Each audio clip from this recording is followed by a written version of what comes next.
Equality. It is a big word that means different things to different people. When I say the word equality, each of you will think on the word based on experiences you have had.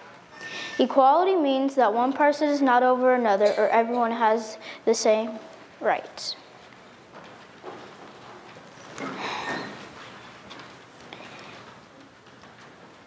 I want to end this small but important inequality I see at my school.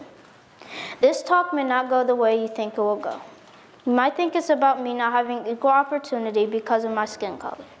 What I want to tell you is that inequality comes in different forms and happens to different people. At school, there is a kid, and he is the only white kid in the 5th grade. People talk about him, and I hear it.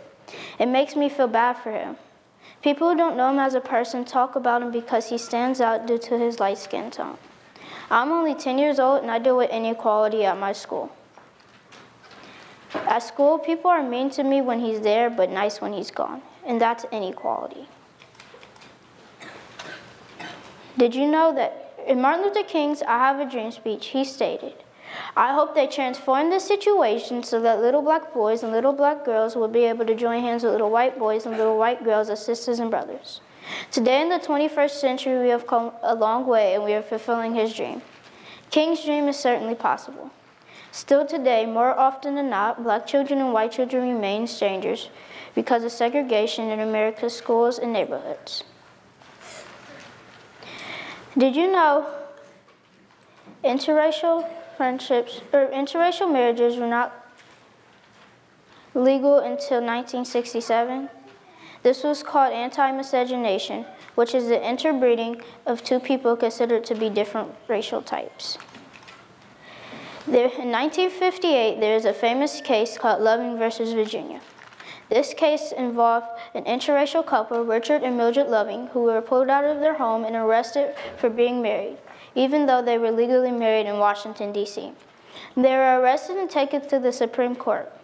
They were told by the Supreme Court they had to move out of Virginia for 25 years and did not make it clear they could not come back for holidays. One Sunday morning, they decided to go back to Virginia for Easter, and they were arrested again for not obeying the Supreme Court.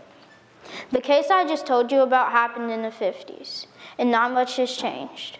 Of course, couples can interracially marry now, but according to a study found in 2010, only 15.1% of all new marriages in America are of people of a different race or ethnicity from one another.